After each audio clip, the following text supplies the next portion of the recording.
Characteristics. So characteristics of adolescence, जिसमें आएगा physical, emotional, intellectual. Okay, सो सबसे पहले तो फिजिकल कैरेक्टरिस्टिक्स क्या होती है? Rapid physical growth and changes. Adolescence में जो ग्रोथ एंड चेंजेस जो फिजिकल जो होती हैं वो रैपिड होती हैं, काफ़ी तेज़ी से हो रही होती हैं. Like increase in height and weight, then rapid development of bones and muscles. उस टाइम इनके बोन्स एंड मसल्स बढ़ रहे होते हैं और काफ़ी स्ट्रॉन्ग भी हो रहे होते हैं, इनमें टॉल हो रहे होते हैं, एंड फिर उनके साइजेस में भी चेंजेस आ रहे होते हैं. Then changes in bodily proportions, उनके बॉडी स्ट्रक्चर में चेंजेस आ रहे होते हैं.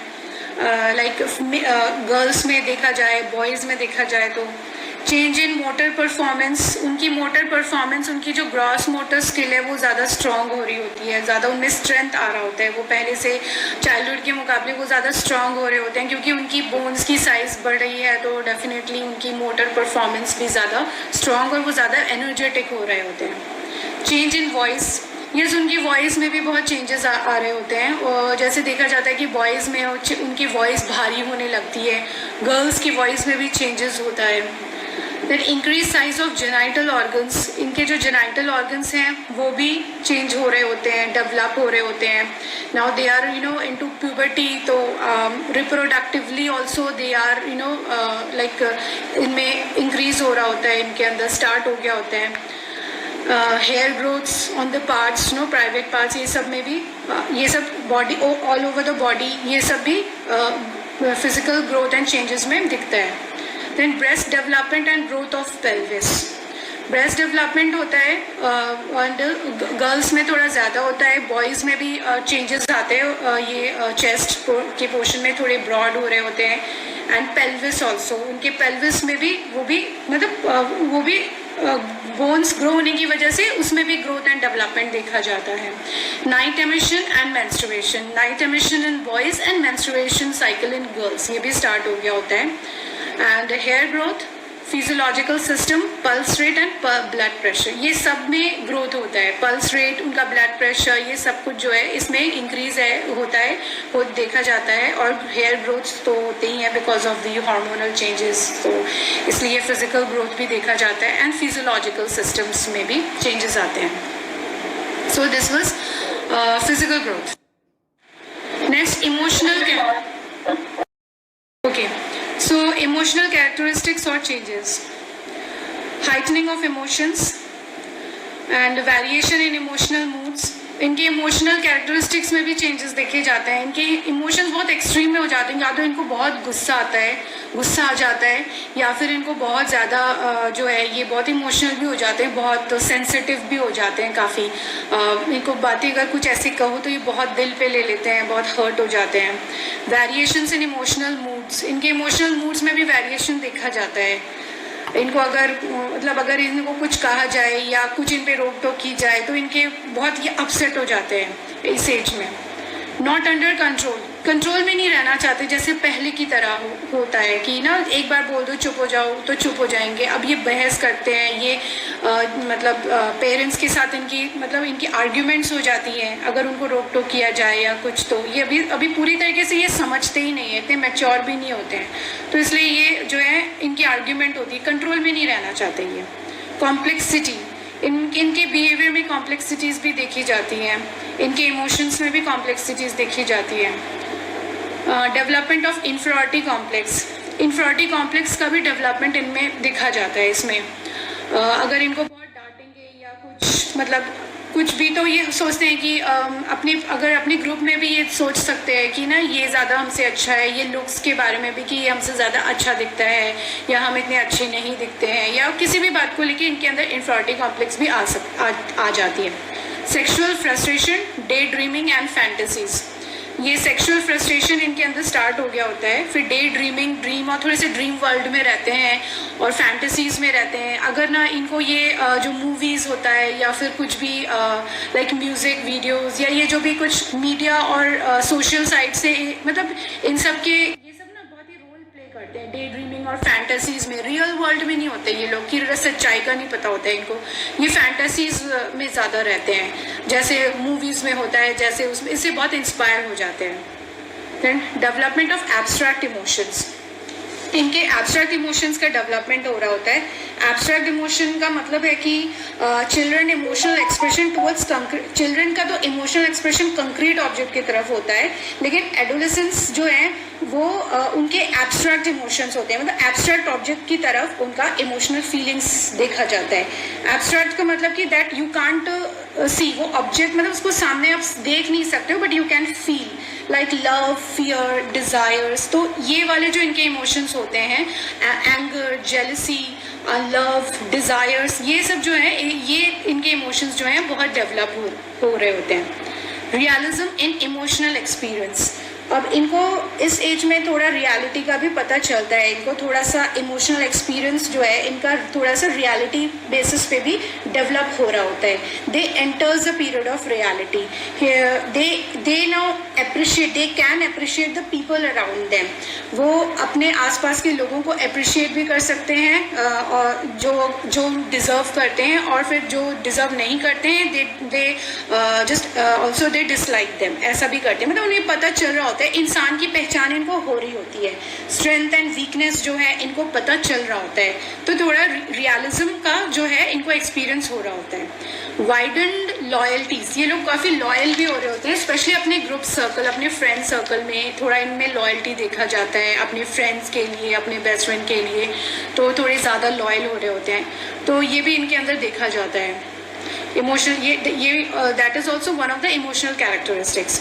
देन कॉमन इमोशनल पैटर्न्स भी देखा जाता है, like love and jealousy, hate, joy, pity, shame, ये सारे इमोशंस इनमें देखे जाते हैं। नेक्स्ट इज इंटेलेक्चुअल और मेंटल कैरेक्टरिस्टिक्स। इसमें first one is development of intelligence, कि logical thinking, abstract reasoning and concentration is most develop.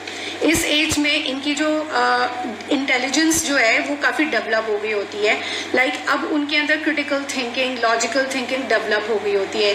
अब इनके क्वेश्चंस ज़्यादा मतलब अराइज हो रहे होते हैं, हाउ, वाई, व्हेन, ये सारी ऑब्जर्वेशन इनकी डेवलप हो गई होती है। Then increase in span of attention, इनका कंसंट्रेशन पावर इंक्रीज हो गया होता है, तो इसीलिए इनका स्पैन ऑफ अटेंशन भी इंक्रीज हो जाता है। They can attend to one thing for a larger period of time, अब ये ज़्यादा देर मतलब बैठ सकते हैं एक क्लास में, या कोई भी अगर क्लास हो रही हो, क्योंकि छोटे बच्चे क्या होते हैं बहुत जल्दी उनका अटेंशन हट जाता है, बट इन बच्चों का अटेंशन जो है ये अब ज़्यादा इनका इंक्रीज हो गया, कंसंट्रेशन अब इनका डेवलप हो गया है। डेवलपमेंट ऑफ मेमोरी, इनकी मेमोरी भी अब डेवलप हो गई होती है ज़्यादा, लॉजिकल थिंकिंग, रीजनिंग, ये सारी जो क्वालिटीज़ हैं ये सब डेवलप हो गई होती है इसमें। देन डेवलपमेंट ऑफ अंडरस्टैंडिंग, इनमें अंडरस्टैंडिंग, जैसे कि they analyse essential relationships in the situation, अब ये रिश्तों को भी पहचान सकते हैं। अंडरस्टैंडिंग पावर जो है इनकी डेवलप हो गई होती है एडोलेसेंस एज में। डेवलपमेंट ऑफ एब्स्ट्रैक्ट थिंकिंग, इनकी एब्स्ट्रैक्ट थिंकिंग काफ़ी डेवलप हो गई होती है, like they start thinking in terms of concepts and symbols rather than concrete things. They try to comprehend and communicate things in abstract terms, मतलब कि they abstract thinking का meaning ये है कि ये जो इंफॉर्मेशन है अपने सेंसेस से इंफॉर्मेशन को गैदर करके फिर उसको जो रियल वर्ल्ड है, जो वाइडर वर्ल्ड है, उससे कनेक्ट कर सकते हैं। मतलब इनका जो सेंस ऑफ ह्यूमर ये यूज़ करते हैं, तभी तो एब्स्ट्रैक्ट थिंकिंग की वजह से ये पोएटिक और ये सब मतलब नहीं हो जाते हैं, because they can relate to they use their senses and they can relate to the real life, अपने सेंसेस को यूज़ करके अपने रियल लाइफ से रिलेट कर सकते हैं। Next is development of generalization, they generalize in abstract terms, generalize their concepts and ideas. Generalization जो है इस एज में ये आइडियाज़, कॉन्सेप्ट्स और एब्स्ट्रैक्ट टर्म्स में जनरलाइज मतलब ये कर सकते हैं। चाइल्डहुड में क्या होता था कि जनरलाइजेशन कंक्रीट ऑब्जेक्ट को देख के किया जाता था, जनरलाइजेशन किया जाता था, लेकिन अब क्या है कि ये एब्स्ट्रैक्ट टर्म्स में भी जनरलाइज कर सकते हैं, कि जनरलाइजेशन पावर डेवलप हो रही होती है एडोलेसेंस एज में। Development of problem solving ability, yes, problem solving ability भी डेवलप हो रही होती है। अब ये काफ़ी तो सेल्फ सफिशिएंट है, तो ये जो है अपने प्रॉब्लम खुद सॉल्व कर सकते हैं। कभी कभी होता है कि बताते भी नहीं हैं अपने प्रॉब्लम्स, अपने अंदर ही रखते हैं, फैमिली से नहीं शेयर करेंगे और खुद सॉल्व कर लेंगे। Then ability to make decision, ये डिसीजन भी लेते हैं, अपनी डिसीजन खुद ले लेते हैं और इनके अंदर अभी इतनी मैच्योरिटी आ चुकी है कि ये खुद कुछ चीज़ों में डिसीजन अपने ले सकते हैं. सो these were all about intellectual और mental characteristics. Next is development of imagination. इनकी इमेजिनेशन भी बहुत बड़ी होती है, तो ड्रीम वर्ल्ड में रहते हैं ये ज़्यादातर. मूवीज़ और ये जो भी होते हैं ना, जैसे ये कुछ ग्रुप है, बैंड है, म्यूजिकल वीडियो है, ये इस एज में जो ये एडोलेसेंस एज होते हैं ना, इनके बहुत इफेक्ट करते हैं. ये उसी को इमेजिन करके ड्रीम वर्ल्ड में रहते हैं, बट दैट इज़ रियलिटी कितनी अलग होती है उस सबके बीच में. और तो फिर ये डेवलपमेंट ऑफ इनकी इमेजिनेशन इनकी बहुत ज़्यादा होती है. देन हीरो वर्शिप, ये किसी को अपना रोल मॉडल बना लेते हैं. कोई भी हीरो कोई भी हो, चाहे वो ये मूवीज़ में हो या फिर सेलिब्रिटी हो या फिर पॉलिटिकल हो, कोई भी हो, तो ये एक रोल मॉडल भी बना लेते हैं. तो हीरो वर्शिप ये करते हैं. देन वाइडनिंग ऑफ इंटरेस्ट, इनकी इंटरेस्ट जो है काफ़ी ब्रॉड हो रही होती है. सबसे पहला इंटरेस्ट है इनके अंदर रिक्रिएशनल इंटरेस्ट डेवलप होता है. रिक्रिएशनल इंटरेस्ट का मतलब होता है कि games and sports, swimming, football, tennis, adventure, movies, mystery, comedy, मतलब इस तरीके की जो इनकी इंटरेस्ट है इसमें इनका बढ़ गया होता है. बॉयज़ में ज़्यादातर इंटरेस्ट देखा जाता है कि डिटेक्टिव, क्राइम, मिस्ट्री, ये सारे जो प्रोग्राम्स इसमें ज़्यादा इंटरेस्ट लेते हैं. और गर्ल्स में देखा जाता है कि रोमांटिक और कॉमेडी या इस टाइप के फील्ड में इनकी ज़्यादा इंटरेस्ट होती है. तो ये रिक्रिएशनल इंटरेस्ट है इनकी, जो भी इंक्रीज हो गई होती है.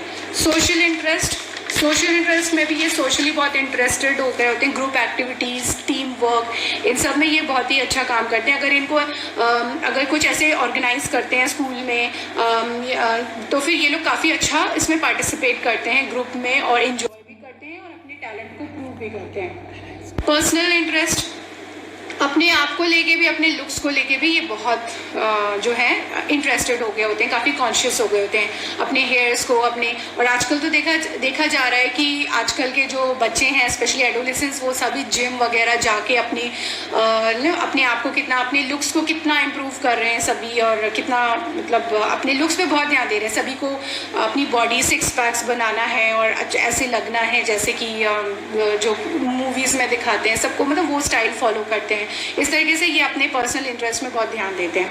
वोकेशनल इंटरेस्ट भी ये बहुत ध्यान देते हैं वोकेशनल इंटरेस्ट में, क्योंकि इस टाइम ये लोग भी अपने करियर के बारे में सीरियस हो रहे होते हैं. They become conscious about their career कि उनको किस लाइन में जाना है. तो ये इसमें भी वो लोग बहुत इंटरेस्टेड हो रहे होते हैं वोकेशनली.